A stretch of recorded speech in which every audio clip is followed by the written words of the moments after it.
Khassal here. Thank you so much for joining me on my journey. Brand new YouTube. I'm super excited to take you on my journey. But firstly, what I'm going to do is I'm going to kind of take you back to when I first kind of become this strong, independent woman, but most importantly, how I built my resilience, how I built my mindset, and how I built a relentless attitude and relentless drive to where I am today. So to take you back, we've grown up kind of everywhere. We kind of grew up in Leicester in the UK, we then moved to London, then we moved back home to Republic of Ireland in a little city called Waterford, where we went to school. But my dad, he kind of went around traveling the world, being an architect and a carpenter. So it was very much me, my mum, my sister and my brother growing up.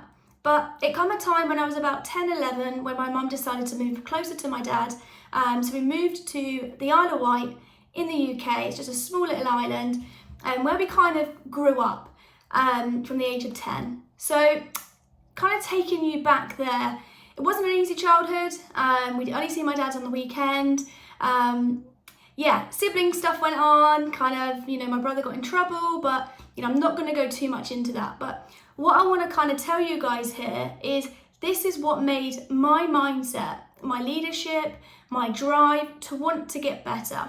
I'm sure anyone listening to this can probably relate to it, is when you see your mum and dad struggling, when you see your mum kind of doing everything, like the dad roles, the mum roles, growing up with 3 kids, it's kind of hard. And I see my mum go through things that I never want to see any of my kids go through.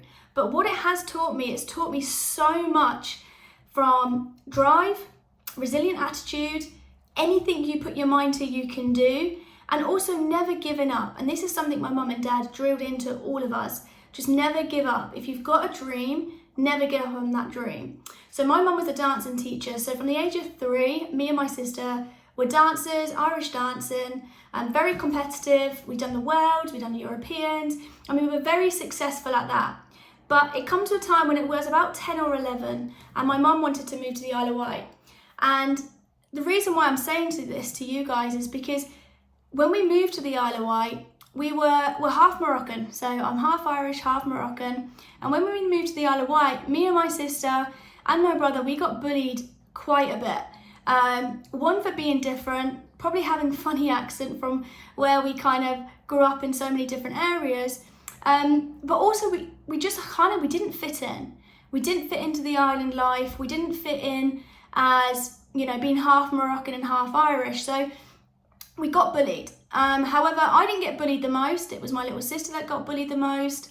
And I've seen things that I never want to see for my children. I never even want to see it for any other people's children, because it was really horrible. It was traumatizing in ways, but do you know what? It's taught me a lot. It's taught me a lot, it's taught my family a lot, and it's taught us never to think anything bad of other people. It's not us, it's them. And I think from such a young age, knowing that, I think we have a massive up. But what it also taught us to have thick skin. You need massive thick skin when you're going to an island, which, not many people have seen kind of coloured people, I guess, at that time. We're taking it back to like I was 10 years old. So I just want to kind of, gratitude to my mum and dad, because it wasn't an easy upbringing. It wasn't easy upbringing at all. But what it's taught me as a person to never give up, to live my dream life, and to help others. And I truly am living in that moment right now. But I'm going to take you back to when I was 10 years old, started to play football. There was no girls playing football on the Isle of Wight at the time. And, playing football in the cages, seeing my brother play it. And I actually really enjoyed it. And we went to a Southampton trial here in the UK, and it was very successful. I thought 6 weeks, when you've got a trial for 6 weeks, you really think, yeah, you're in. And my coach at the time from the Isle of Wight said, Sherelle, you're in. But unfortunately, we got a phone call the next day to say, unfortunately, Sherelle, you haven't been successful. And my heart sunk, because I was like, what next, Mum? I'm a 10-year-old, I'm loving this, really enjoying this sport, what next? Because there was there was no women's team on the Isle of Wight. It was mixed. And to be honest, I was probably the only female, or maybe 2 or 3 other females that were playing. But I was super serious. I'm quite obsessive. When I get into something, I want to be the best, but also help others to be a best. So kind of like team culture. And my mum said to the manager, okay, so why didn't Sherelle get in? What does she need to work on? What does the skills, technical skills, fitness? And he said, it's nothing to do with that. It's Sherelle's height. She's not going to grow too tall, so we don't think she's going to make it as a footballer. Well, when I heard that, I thought, oh, well, my mum and dad are small, so maybe this isn't a sport for me. But the next day, and I remember this moment so clear. The next day, I woke up I went down to the living room where my mum was, and I said, Mum, I'm going to be a professional footballer. I'm going to prove these people wrong, that Sherelle Khassal will be a professional footballer. Bear in mind, guys, there was no professional football teams at this time, but I will be a professional footballer. And I don't know what it was, but I had this fire in my belly, and my mum goes, okay, Sherelle, I'm going to call all the teams around Portsmouth, Brighton, to try and get you another trial.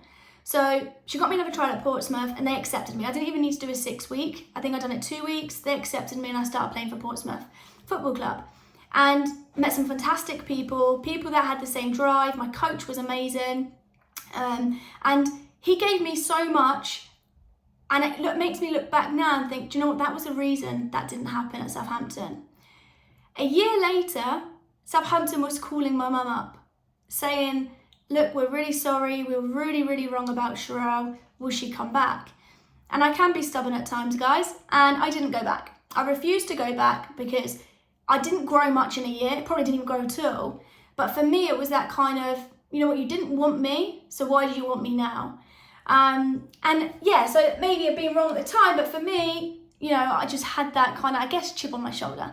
And then fast forward, 15 years old, got scouted for Arsenal Football Club. So moved out of the house at 15, nearly 16, and we stayed at just in St Albans here in the UK, just outside of London, and played for the academy for 3 years, and done super successful. But for me, again, it was the independence. I moved out of the house. We had our own digs in St Albans, so we had to cook our own food. We had to be independent. You know, London from the Isle of Wight is quite far, so for me, moving out at such a young age, it developed me as a leader, it developed me as independent, and it gave me thick skin, especially growing up the way I did. I already had thick skin, but then moving out and actually not having any parents to depend on is a big step. So played for Arsenal Football Club and got to the age of 17, nearly 18, and an American football club come in for me. So my time at Arsenal, I wasn't really getting any first team experience in. I was training with them, but didn't really get in any games. So I was like, do you know what? I'm going to get up and go. However, when I was going to America, I was going with 3 other girls. So 4 of us got scouted.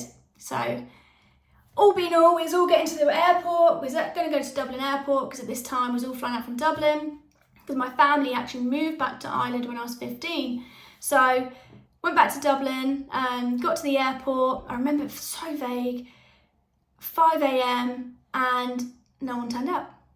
Just me and my mum.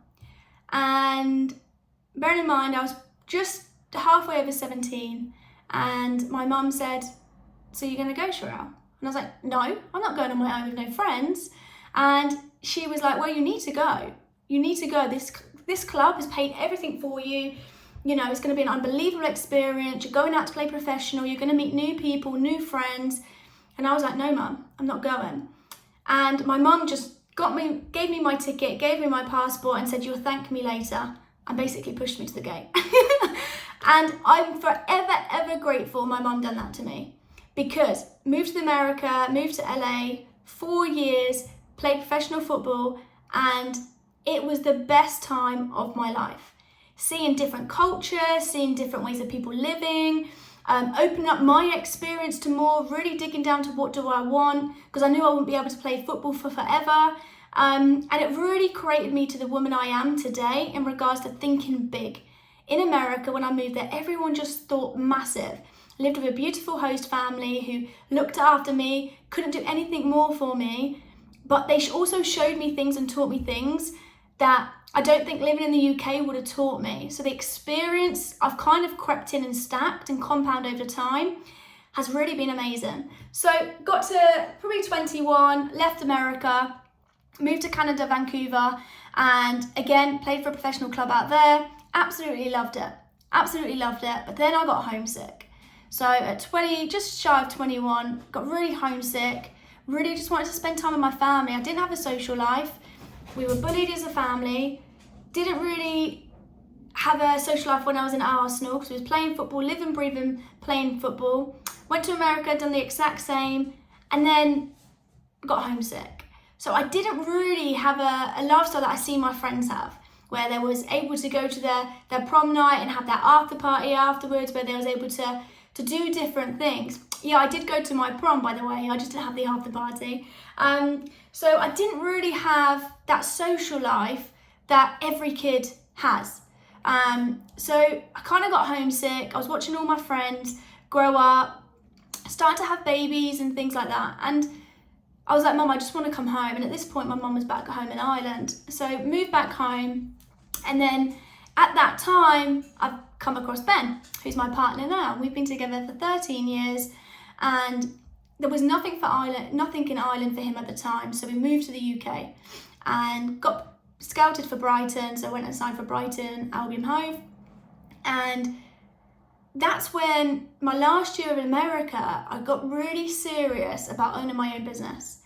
And I knew my football life wouldn't go on forever. And I just wanted to know what my life after football would look like.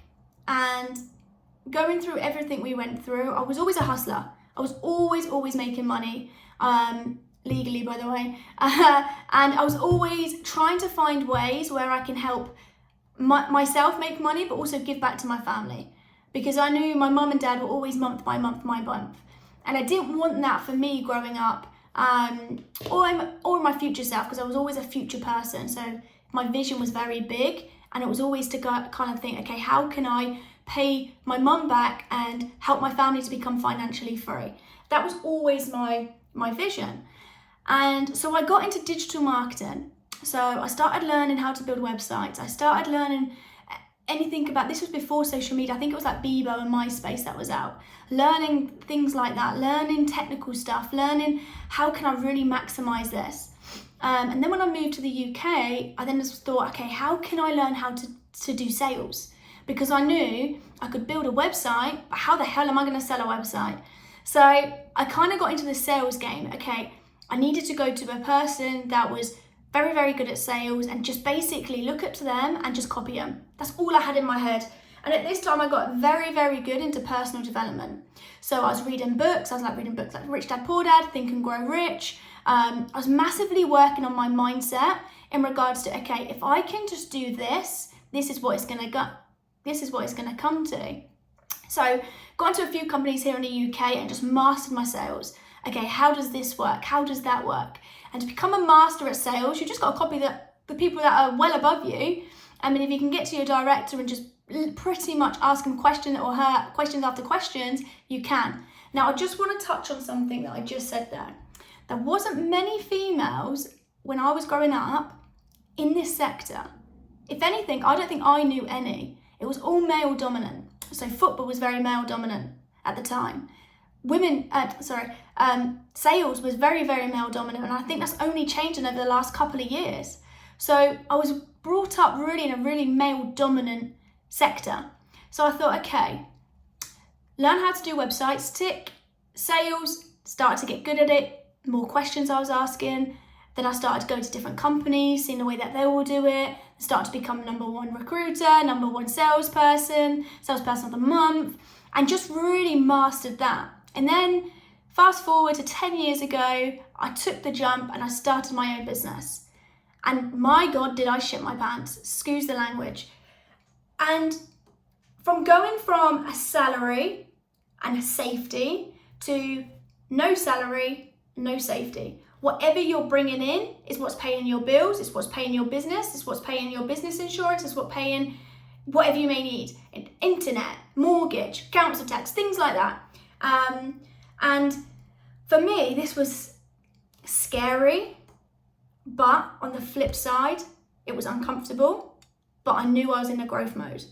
And I really, really, really hope someone listening to this right now, any area that you get uncomfortable with, jump into it. Like this now, for me, not many people know about my story.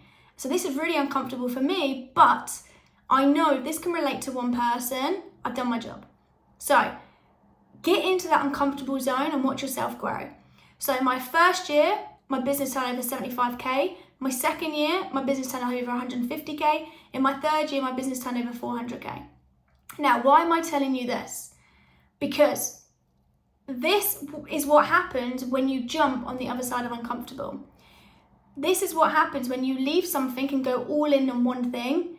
Magical things can happen, but you have to go all in. You can't go dibble out. You have to go all in. I had so much pressure because Ben was an apprentice, was only bringing £1,000 home. So I knew I had to bring in a minimum of 2 to 3 grand ASAP to help support our bills, to help support living. And I remember one day we went up to Ben's mum and dad's house and they said, oh, do you want a takeaway? And was like, we can't afford it. And I was like, well, what can you afford? And here in the UK, we got these little sweets called Malwelms, and they're 50p and you get, I think, 4 or 5 packs. And that's what we could afford at the time. And I was like, we'll just get that. We're not here to, mess around. We're sacrificing our time then to what we're living now. And it wasn't cheap to set up our business. In fact, it was very expensive.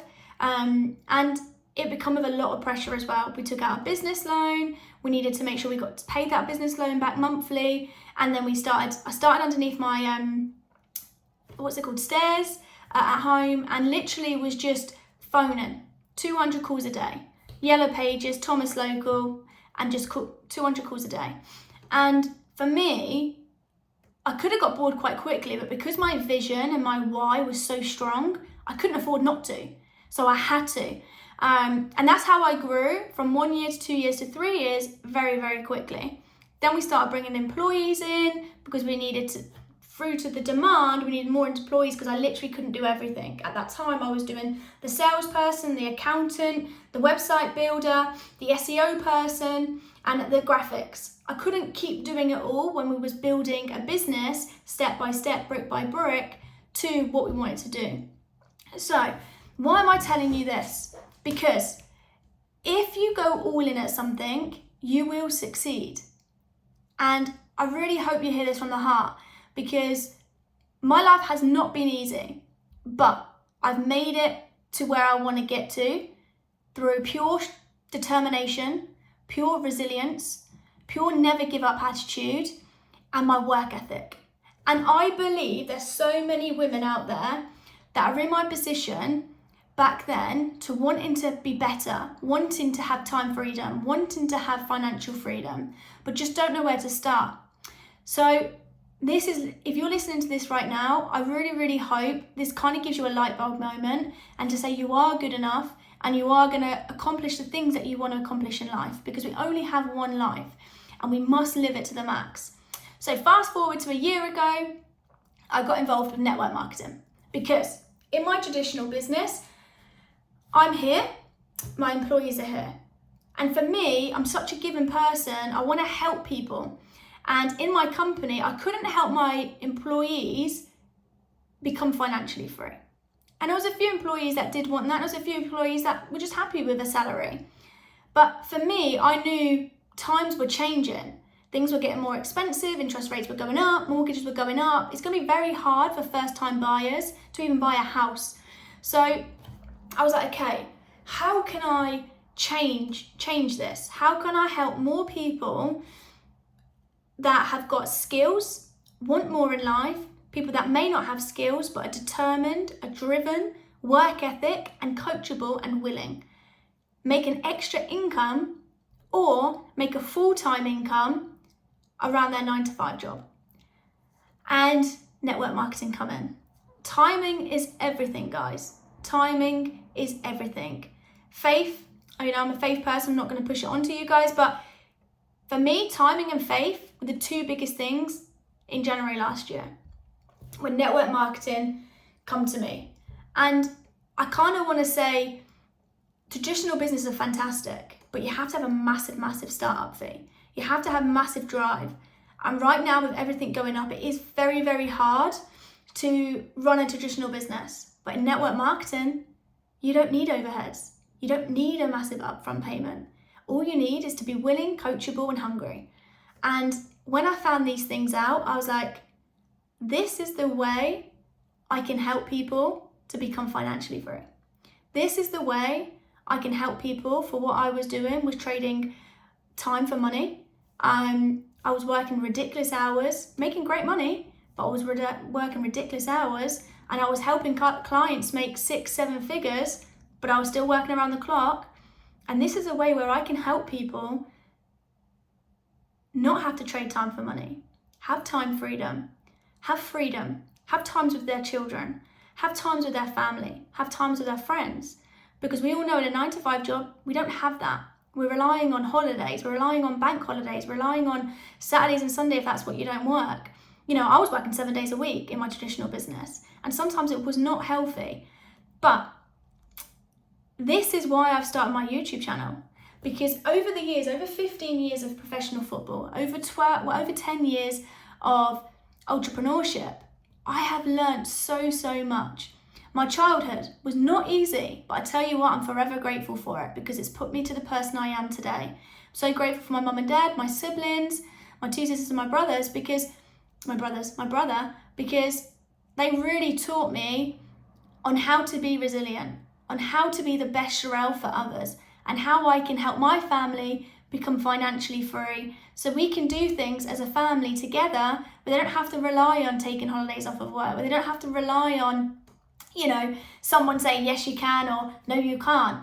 And that's where kind of I found myself over the last 6 months. So 6 months ago, I retired from playing professional football. I'm 33 years old, so I thought, you know what, I need to put my commitment into something else. But I'm going to be honest with you guys, like I said, it's a real and raw story. I lost myself. I lost Sherelle. I lost what my purpose was. Why have I been doing these crazy things over the last 15 years for everything to come crashing down? And for me, I'm like, right, okay, I need to do some deep work. And in this deep work, yes, it got deep, but I needed that. I needed to find who I was. After football, you know, you've been drilled to do training 4 or 5 days a week, away games, home games. You don't see anyone, like you can't go out because your weekends are full of football, your weekdays are full of football. So, you know, you wake up, I was working, go to football, leave at football at 5, train from set, 8 till 10, come home, 1 o'clock I'll be home. And it's the same cycle. I was doing that, guys, for over 15 years. And you're embedded into this world when you come out, you've got so much free time. You're no longer doing 4 hours traveling a day. You're no longer training for 3 hours in one session, 5 to 6 days a week. You're no longer leaving your house on a Friday and coming back a Sunday night after your game weekends if it's away. You're no longer doing the things that you've done for so long. And for me, that's what happened. And it kind of shocked my system, but didn't shock it straight away. So if any women here or any men are watching this, and you are an ex-footballer, please comment and tell me you feel this as well. I've spoken to so many ex-professional footballers and in sports people in general, and they have come across this as well. And it's time to find that new identity. It's time to find the person that was put on this planet to be. And it brought me back to when I first started Empire, which was my company at the time. And it's really lit a fire in my belly. I've got my identity back. I've got the reason why I've been put on this planet for. I've got the reason why I need to be impacting so many people in this world today, and especially today, to help them believe in themselves more than ever, to help them work on themselves more than ever, to help them to become financially free, to help them to become anything they want them to become, because the mind is a magical thing. And when you put your mind to test and you really do believe these things, anything is possible. And I got this back, and hence why this YouTube channel is here. And I wanted to be really real with you guys today, because Yes, it's taking guts from me, but if we don't do this as people with so much experience and so much value to give, we're wasting. We're wasting valuable information where we could be giving it off to someone that, this one YouTube video helps someone today, fantastic. If it helps someone tomorrow, even better. Because this is, I truly believe, why I've been put on this earth, to help people to become who they want to become, and also help people through their struggles. We all struggle. If you haven't struggled in life, you haven't lived. But what we got to look at it like is failing forward. And all the failures I've had in my business, which by the way, I've had more failures than success. Don't let anyone tell you they've never had failures. And if they haven't had failures, don't work with them. Because failing forward is the way to success. More failures you have, the more success will become. So failing, look at it as a good thing. Look at it as a thing of learning. Look at it as a thing of progressing. Because the more failures you have, you do really come out that end zone with success. And then you're going to have another failure, but then it's going to be success.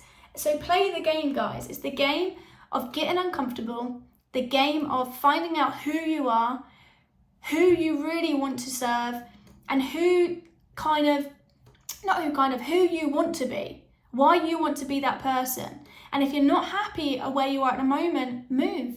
You're not a tree, And I hope this story relates with someone today, because for me, it's taken a lot of guts, but for me, it's, you've just got to get on with life and live it the way you want to live it. And I don't believe in any of this, 9-to-5 job stuff and, you've got to do this or you've got to do that. You don't need to do that, guys. And I really do say it from my heart. I know this has been a long thing. Thank you so much for listening. I'll be dropping so much more value. Every Tuesday at 5 p.m, the video will drop. And every day I'm going to be putting out small snippets, whether that be through fitness, mindset, entrepreneur, because I just want to give as much value over the last 15 years that I have in my head to you guys. So hit the subscribe button. Thank you so much for listening, and have a fantastic day. And again, share this with your friends and family who you think this will relate to. Anyone that you think's got bullied and they think they no longer have a life. Anyone that you think has failed massively like I have and can't see the light forward, send this to them, because I promise you, once they listen to this, they'll have hope.